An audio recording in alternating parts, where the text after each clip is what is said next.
Hola, me llamo Father James Martin. Lo siento que no puedo hablar mejor en español, so I'm going to speak very slowly in English. And maybe you can understand me, or maybe you can have subtitles. I am a Jesuit priest. I am an editor at America Media, a Catholic magazine, and I'm also founder of Outreach, which is a ministry for LGBTQ Catholic people. I'm very happy to be with you today and speak to all of the members of Espacio Segura. I'm also the author of the book Building a Bridge, in Espanol, Tender un puente. And the idea for the book was to invite the Catholic Church to reach out to LGBTQ people. Now, why do we do this ministry? Well, there are many reasons. First of all, you could say there is a secular reason, a reason that would be important for people who are believers or non-believers, which is that LGBTQ people are at risk. They are often at risk for bullying and violence and harassment, and as a result, at higher risks for suicide and self-harm. So that's a good reason to begin with. Second, there is Catholic social teaching. The tradition of Catholic social teaching says that we should be in solidarity with people who are on the margins, people who are struggling.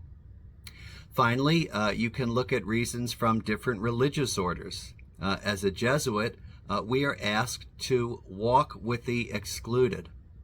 So that's part of being a Jesuit. So all of those reasons are good reasons. A secular reason, Catholic social teaching, something coming from a religious order. But there is a more basic reason, which is that we follow Jesus's outreach to people on the margins, as we see in the Gospels. Time and time again, Jesus reaches out to people who are on the margins. Just think of a few stories. In the story of the Roman centurion, Jesus meets a Roman centurion who is not Jewish, who asks for healing for his servant. And the man says, "You don't have to come to my house because I am someone who has people under my authority too." And Jesus praises his faith and heals the servant. But the man is not even Jewish. He is outside the Jewish community. He is an occupier and a member of a colonial army. But Jesus doesn't say, "Get away from me," or condemn him, or say, "I'm not going to speak to you because you're Jewish." Rather, he treats him again with respect, compassion, and sensitivity.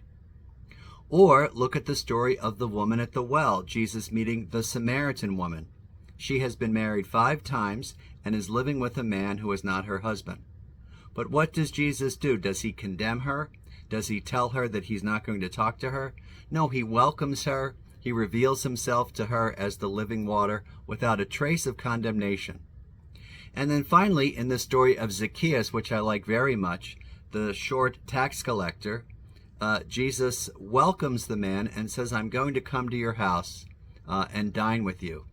And very importantly, Jesus does this even though the Gospel of Luke tells us, in the crowd, all who saw this began to grumble. What does that mean? That means that people were grumbling over Jesus's message of welcome to this person on the margins. The reason is that showing mercy to people on the margins always makes some people very angry. And I'm sure you see it today in your work. There are probably people angry about Espacio Segura. But you're doing what Jesus is doing. He's reaching out to people on the margins.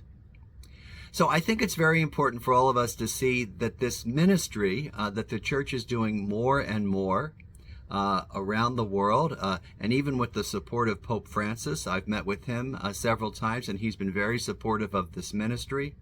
More and more people are realizing that LGBTQ Catholics are as much a part of the church as anyone else. But they feel marginalized. They feel unwelcome or excluded or ignored. So what we have to do, again, is to build a bridge, tender un puente, between the institutional church and this community of people who are our brothers and sisters in Christ. So I want to salute you and say gracias, muchísimas gracias for your ministry, and promise you my prayers and ask you for your prayers. So thank you very much. Muchísimas gracias.